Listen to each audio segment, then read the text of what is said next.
कांग्रेस को हरियाणा चुनाव में जबरदस्त झटका लगा है। लगभग सभी एग्जिट पोल में कांग्रेस की जबरदस्त जीत का दावा किया गया था।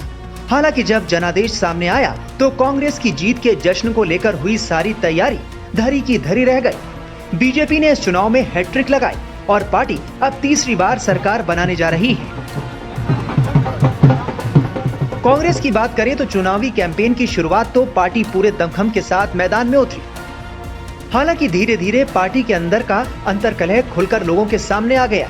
एक तरफ भूपेंद्र सिंह हुड्डा का खेमा था तो दूसरी तरफ दलित नेता कांग्रेस सांसद कुमारी शैलजा थी। हुड्डा और शैलजा के बीच का घमासान कहीं न कहीं पार्टी के खिलाफ गया और इसका फायदा बीजेपी को मिल गया। इस चुनाव में कांग्रेस को केवल हार ही नहीं मिली, उसे 2 और मोर्चों पर भी झटका लगा है। हरियाणा में चुनाव परिणाम आने से ठीक 2 दिन पहले दिल्ली में कुमारी शैलजा और भूपेंद्र सिंह हुड्डा दोनों डेरा डाले बैठे थे। हालांकि हरियाणा की जनता ने जैसा फैसला सुनाया उससे यह साफ हो गया कि कांग्रेस पार्टी अपनी गलतियों से हारी। पार्टी के अंदर की लड़ाई ने उसे 5 साल के लिए फिर सत्ता से दूर कर दिया। कांग्रेस के भीतर जिसकी नाराजगी की चर्चा सबसे ज्यादा रही वो है सांसद कुमारी शैलजा, जिनका खेमा अलग ही अंदाज में इस चुनाव के दौरान नजर आया। कुमारी शैलजा खुद ही लंबे वक्त तक पार्टी के चुनाव प्रचार से दूर रही और शामिल हुई भी तो एकदम बेमन से, जिसका नतीजा ये हुआ कि चुनाव नतीजों में इसका असर साफ नजर आया। हरियाणा चुनाव में टिकट बंटवारे के दौरान हुड्डा की जमकर चली। कुमारी शैलजा की बात को नहीं मानने से पार्टी के दलित वोट बैंक में नाराजगी दिख रही थी। इस चुनाव में दलित वोटों का कांग्रेस से छिटकना पार्टी के लिए बड़ी चुनौती है। ऐसा इसलिए क्योंकि लोकसभा चुनाव में दलित वोट कांग्रेस के साथ आया था। अब जिस तरह से ये खेमा अलग अंदाज में नजर आया वो आने वाले चुनाव में पार्टी की मुश्किलें बढ़ा सकता है।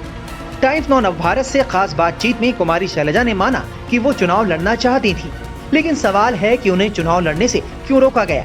ऐसे और भी कई सवाल हैं। पार्टी की हार पर कुमारी शैलजा ने क्या कहा, सुनिए।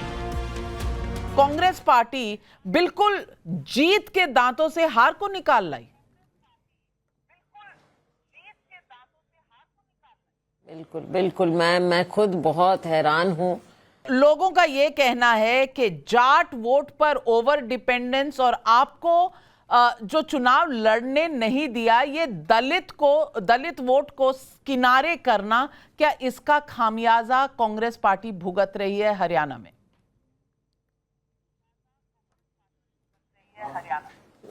देखिए, अब जब हम विश्लेषण करेंगे, नतीजे आ जाएं, उसके बाद एनालाइज करेंगे और ग्राउंड रिपोर्ट्स भी हम लेंगे, क्योंकि किसी को भी बहुत अजीब लग रहा है ये कि कहाँ हम 60 की बात, और मैं तो पूरे कॉन्फिडेंस से भी आपसे सबसे 60 की बात कर रही थी, लेकिन जो ये नतीजे अब सामने नजर आ रहे हैं थोड़ा अजीब सा तो लग रहा है। तो इसको हमको कारण तो देखने पड़ेंगे।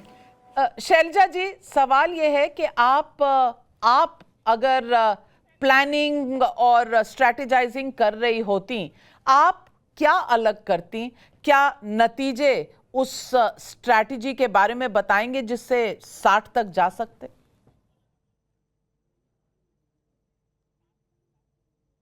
नहीं, मैं ऐसा कुछ नहीं बता पाऊंगी नाविका जी, आई एम सो सॉरी, क्योंकि पार्टी में जब हम लड़ते हैं तो वो सबका कॉमन ग्राउंड हो जाता है।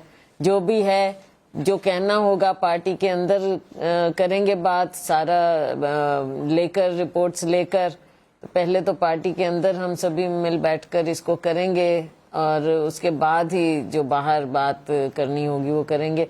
अभी मैं ऑफ द कफ कुछ कह नहीं पाऊंगी, कुछ कह नहीं सकती मैं। शैलजा जी, मैंने आपका political career as a young politician देखा है, यंग कांग्रेस लीडर देखा है, शायद 90 के दशक के एंड की तरफ से, जब से आप उभर रही थी। मैं आपसे पूछना चाहती हूँ इस चुनाव में, और बहुत सीधा पर्सनल सवाल है, इसमें कोई मेरा एंगल नहीं है, कोई एजेंडा नहीं, मैं पूछना चाहती हूँ कि आप हरियाणा के चुनाव में स्टेट लेवल पर लड़ना चाहती थी, ऐसा आपने पहले भी कहा था, तो आप सचमुच लड़ना चाहती थी? आपको रोका गया लड़ने से?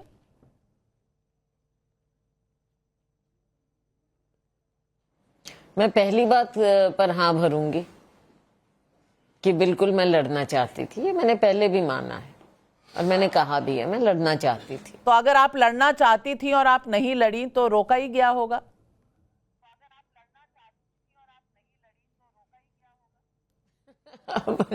मैं क्या कह सकती हूँ। तो कोई तो वजह रही होगी, यूं ही जो कारवां है वो लुटता तो नहीं, तो ये वजह क्या रही?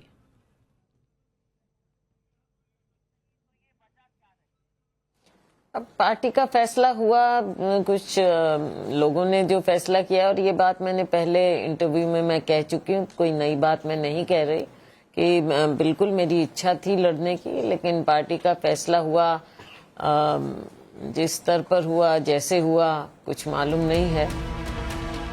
वहीं कांग्रेस की हार को लेकर भूपेंद्र सिंह हुड्डा ने ईवीएम पर सवाल उठाए। उन्होंने क्या कुछ कहा, सुनिए। तंत्र एक अलग चीज होती है, तंत्र का कितना रोल है इसकी जांच करेंगे हम, क्योंकि बहुत सारी सीटें थोड़ी थोड़ी वोटों से आ रहे हैं, हम थोड़ी थोड़ी वोटों से आ रहे हैं, और कई जगह से शिकायतें भी मिली हैं, कहीं बैटरी की शिकायत मिली है, कोई मिली है, और जिस प्रकार से लोडिंग हुई है, मतलब डिले वो हुई है, उसके हिसाब से भी है। लेकिन नहीं आओ, वो हमारे जो है AICC वाले इलेक्शन कमीशन मिलेंगे, सारी बात कहेंगे, लेकिन इसमें कोई दो राय नहीं, आश्चर्यचकित हुई। क्या बड़ा कारण मानते हैं आप? आपने एक तंत्र की बात कही, लेकिन एक कांग्रेस के अंदर भी एक तंत्र काम कर रहा था। कोई लीडर 6 दिन के लिए प्रचार करने नहीं जाता है, कोई लीडर दिल्ली में बैठ के केवल इंटरव्यू करता है, वो उस तंत्र नहीं, कांग्रेस एकजुट थी, ये तो आप लोगों की बात कहानी थी। अब बीजेपी का तो आप देख रहे नहीं, विद साहब कहीं घर से नहीं निकले, रामविलास जी शर्मा जी टिकट काट दी गई थी, वो तो अलग बात है। देखो, कोई भी प्रजातांत्रिक पार्टी होगी, लोकतांत्रिक पार्टी होगी, मतभेद स्वाभाविक हो सकते हैं, लेकिन मनभेद किसी का नहीं था। साहब, कुमारी शैलजा ने आज सवाल उठाया है कि प्रॉपर कोऑर्डिनेशन नहीं था, तालमेल नहीं रखा गया था प्रॉपर। कुमारी शैलजा ने कहा है कोऑर्डिनेशन रखना किसका काम है? सबका काम है कोऑर्डिनेशन। कौन सा कोऑर्डिनेशन का मतलब की बात जब आप कर रहे हैं, तो क्या आप ईवीएम की ओर इशारा कर रहे हैं? क्योंकि आपकी पार्टी ने कहा कि स्लो रिजल्ट जो है वो अनाउंस किए जा रहे हैं। कुछ ना कुछ है ना, जब इसकी बात की वो करेंगे। शिकायतें मिली हैं हमारे को कि भाई बैटरी की कहीं 99% बैटरी थी, कहीं 70% थी, इसकी सबकी शिकायतें उम्मीदवारों ने दी हैं, वो सारी हम उनका करेंगे। बट साहब, एक जो बात कही जा रही है एनालिसिस के तौर पे कि जो जाट और नॉन जाट में ये चुनाव बट गया, और नॉन जाट वोटों का कंसोलिडेशन, पोलराइजेशन हुआ बीजेपी के पक्ष में, इस पर आप ऐसा कुछ नहीं है, ये आप लोगों के यहाँ कोई जात पात का नहीं। कांग्रेस की राजनीति है, कांग्रेस की स्पष्ट नीति है, न जात पे न हाथ पे मोहर लगेगी हाथ पे। हुड्डा साहब, अब आपके पास क्या ऑप्शन बचता है? अब तो नतीजे सामने हैं, अब ऑप्शन आपके पास क्या बचता है? क्या करने वाले आगे आप? आगे क्या करने वाले हैं? प्रजातंत्र है, जहाँ लोगों ने जो फैसला होगा वो स्वीकार करेंगे हम, लेकिन जो है कहाँ कुछ रही है तंत्र में, कहाँ कुछ हुआ, उसकी जरूर हम। भूपेंद्र सर, ईवीएम को लेकर लोकसभा चुनाव में भी तमाम सवाल खड़े हुए थे, कई सीटों पर मार्जिन को लेकर, वोटों की गिनती को लेकर सवाल हुए थे, और उसके लेकर संतुष्टिपूर्ण जवाब नहीं मिला था। अभी जिस तरह के सवाल उठ रहे हैं 99% और 66% वाला, जहाँ पर नई ईवीएम्स का इस्तेमाल हुआ, बता चुके आपको, लेकर किस तरीके बता चुका मैंने। रिप्रेजेंटेशन वो AICC में जयराम ने कहा है, वो करेंगे बात। जयराम जी ने कहा है कि जाएंगे, जयराम जी ने कहा है कि इस रिजल्ट को कांग्रेस स्वीकार नहीं करेगी, इस रिजल्ट को अंडर प्रोटेस्ट हम स्वीकार करेंगे। उस 19 में जोड़ जुगाड़ से इन्होंने बनाया था, सरकार बनाई थी। अब मैंने जो बताया उसका कारण बताया, अगर ये ऐसे होते तो इनको मुख्यमंत्री बदलने की क्या जरूरत थी?